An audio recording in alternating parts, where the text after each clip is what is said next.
Olá, bem-vinda, bem-vindo ao Conexões Culturais. Como eu já tinha anunciado para vocês na semana passada, hoje eu finalizo as minhas percepções acerca da série This Is Us, que está disponível no Amazon Prime, com 4 temporadas e agora estreando, a quinta temporada, mas que ainda não chegou no streaming. Bom,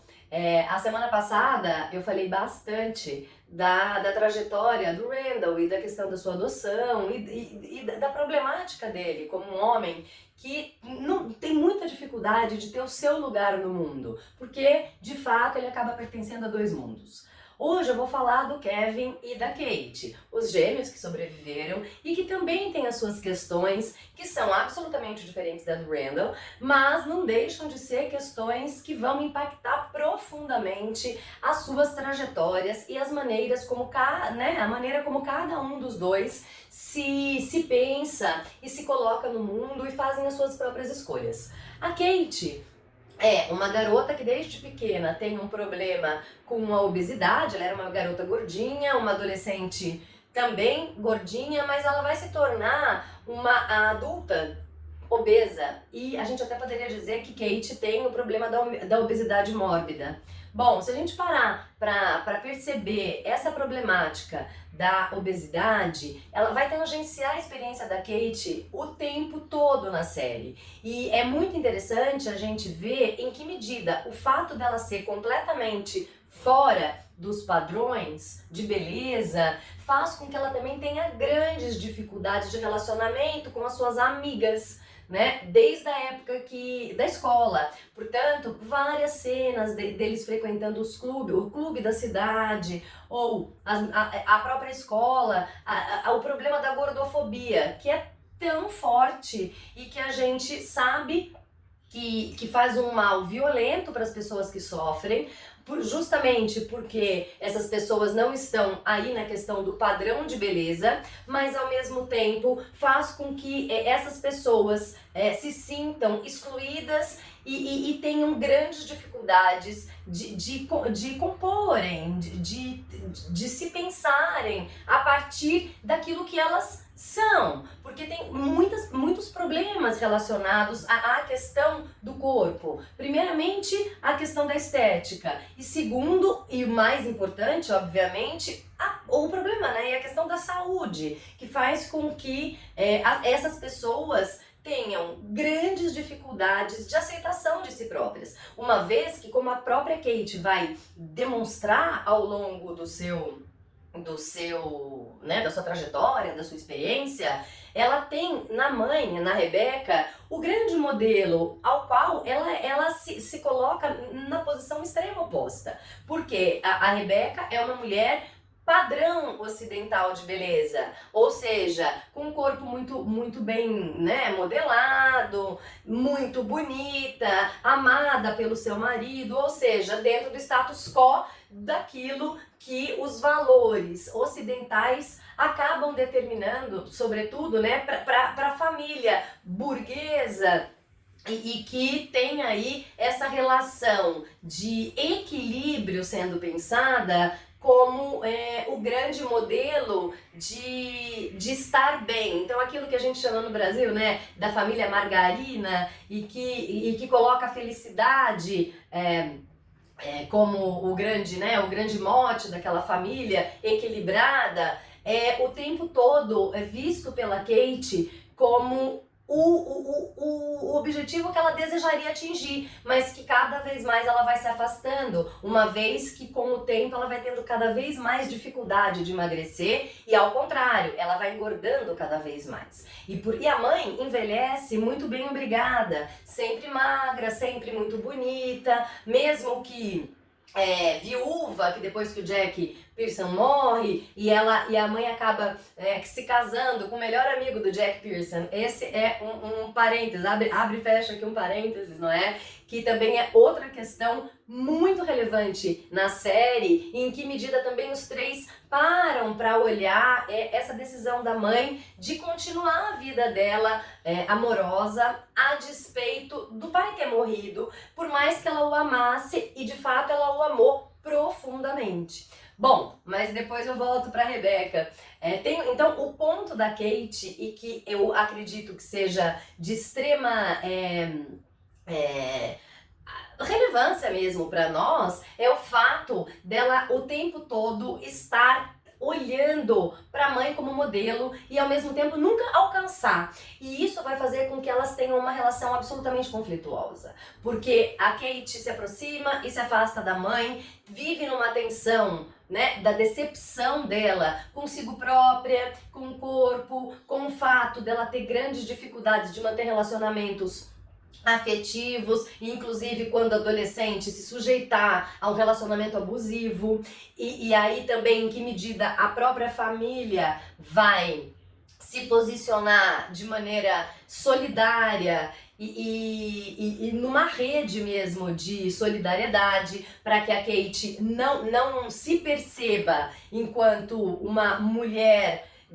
com menos valor por questão do seu próprio corpo. Ou, em suma, em que medida a própria mãe, a Rebeca, percebe toda essa problemática da Kate e também tenta ajudá-la a enfrentar sem que ela tenha na mãe, né, na Rebeca, a sua, né, a sua algoz, ou né, o seu antagonismo de alguma forma. Bom, mas a história da Kate é interessantíssima, porque depois, já com 36 anos, ela acaba conhecendo o Toby numa reunião, né, de pessoas gordinhas e que estão ali pensando e discutindo os problemas estéticos e da própria saúde, né, das representatividades, né, dessa parcela, e ela acaba conhecendo o Toby, que também é gordinho e tá ali enfrentando os seus medos e problemas da vida. E é muito interessante porque os dois acabam se casando, namorando, casando e vivendo também uma relação super bonita, mas muito real, assim como a Rebeca viveu com o Jack e o Randall vive com a Beth. O legal de This Is Us também é justamente isso. De fato, é aquela série que nós nos enxergamos, ou seja, tem os desafios, as diferenças, mas ao mesmo tempo eles estão enfrentando as agruras e as alegrias do cotidiano, pensando sempre em valores positivos. E isso é muito bacana, tá? Então, um dos valores positivos, não é? É a autoestima, a valorização de si e do outro, a honestidade entre eles. Por mais que as disputas existam, a honestidade é o valor universal, né, de todos os personagens. E isso é muito legal. Porque, em suma, mesmo quando o Kevin tá disputando com o Randall, ou a Beth vai ter os seus problemas com o marido, o Randall, e o Kevin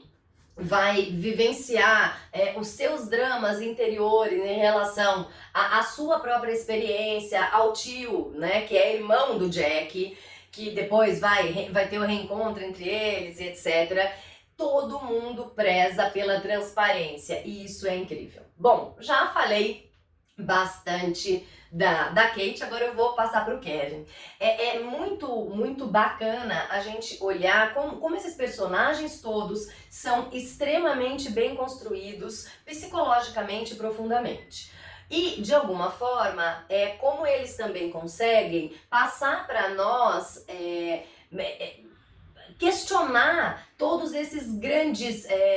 estereótipos que valorizam, que são valorizados na sociedade. Porque o Kevin, completamente diferente do Randall, ele é aquele garoto que sempre foi muito bonito, que era adorado na escola porque tinha um senso de humor fantástico, aquele menino que era super cobiçado pelas garotas porque era lindíssimo e sempre conquistou tudo aquilo que ele quis, ou seja, aquele, né, modelo do homem cis e branco, cis, de classe média alta e que tem pouquíssimos obstáculos na vida, é exatamente o que o Kevin, né, vai compor, o personagem do Kevin vai compor. E aí ele vai fazer um programa, não é, de Nanny e o Babá, e aí ele vai ao mesmo tempo se tornar super famoso. E é importante a gente ver que, por mais que ele seja rico, bonito, famoso e que tenha, né, vá gravar cenas com Sylvester Stallone, que inclusive fez uma ponta imperdível na série, ele tem os seus dramas pessoais que são muito profundos. Ou seja, o tempo todo ele tem, ele se pergunta como ele deve lidar com os seus amores. O tempo todo ele olha para trás e vai se repensar na relação com o padrasto e com as memórias que ele tem do pai. O tempo todo ele vê, ele se questiona se de fato ele quer continuar seguindo a carreira de ator e qual tipo, né, ou quais tipos de papéis ele deve aceitar, porque ele é uma figura pública. Por outro lado, ele vai construindo para si mesmo uma consciência muito delicada, e eu acho que isso é muito bonito na trajetória do Kevin, que é aquela consciência que vai aos pouquinhos sendo desenhada dos privilégios que ele tem e em que medida esses privilégios também impactam a relação que ele tem com os irmãos, por exemplo, sobretudo o Randall, e mais, né, com as mulheres que vão passando sensivelmente, né, na sua vida. Bom, a despeito desses três personagens e que tem aí as suas dificuldades, os seus medos e como cada um vai também se repensando enquanto sujeitos que são conscientes das suas limitações e que colocam as suas ansiedades, os seus anseios, né, para a vida publicamente. E quando eu digo publicamente é no sentido, né, de publicizar em família. É muito legal ver que tem uma cena, né, que eles estão todos ali em conflito por conta do Kevin, que vai ter problemas com bebida, assim como o Jack também tinha. Eles vão para terapia. E em que medida também pensar a terapia em família com a mãe vai redefinir os pesos e os lugares de cada um dentro dessa órbita que muitas vezes aparecem nas famílias contemporâneas com aqueles dilemas, né? Tipo, você prefere ele, você gosta mais dela, porque o pai tinha mais amor por um e não por outro, a atenção vai para um e vai para outro. Mas em que medida esses sujeitos se olham, né, sempre na relação micro e macro da experiência da vida. E o mais bonito de tudo é como o que é ser família. Eu acho que isso é a lição mais linda de This Is Us, não é? O tempo todo, não é estar o tempo todo juntos, mas mesmo na distância estão juntos, porque há ali, né, uma entrega, uma dedicação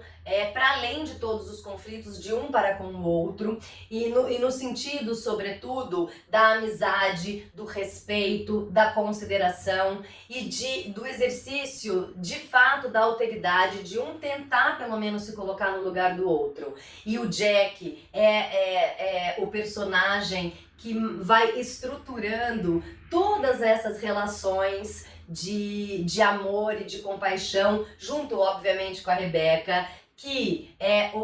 uma personagem absolutamente central, que vai mapeando como eles se desdobram, a relação deles vão se desdobrando ao longo da vida, pós-morte do Jack, sobretudo. Então, as lições que os três filhos aprenderam com o pai e com a mãe, claro, mas sobretudo com a figura que é quase mítica do pai perfeito. Em que medida esse esforço para manter ter uma família equilibrada, estruturada, unida e que tenha o amor como o grande valor, vai se desdobrando depois que ele morre e também na sua primazia de se aproximarem, se afastarem e colocarem, né, e refazerem os laços de amor e consideração consigo próprios, né, e também com os demais sujeitos e personagens que são inúmeros e são incríveis, que vão entrando na vida de cada um, né, desses trigêmeos, para que eles possam, de fato, ser pessoas super-humanas e responsáveis pelo calor, né, da entrega, de ser de fato autênticos. Também gostaria de aproveitar para me despedir de vocês esse ano e agradecer a audiência, os diálogos que travamos de agosto para cá. Foi uma experiência absolutamente incrível e que o ano que vem vai continuar se espraiando por aqui, pelo Instagram e pelo YouTube, e com certeza com grandes novidades aqui no Jung Meirelles. Obrigada, meus queridos e queridas, e hoje eu encerro o Conexões Culturais, mas na segunda quinzena de janeiro estaremos de volta. Um beijo, desejo a vocês um excelente final de ano, com muita saúde, que é o que mais a gente precisa, e pelo amor de todos os deuses e deusas, com essa vacina, não é mesmo? Um beijo grande e que a gente possa, né, nos encontrarmos em 2021, virtual e pessoalmente. Fiquem em paz e excelente final de ano para todos nós.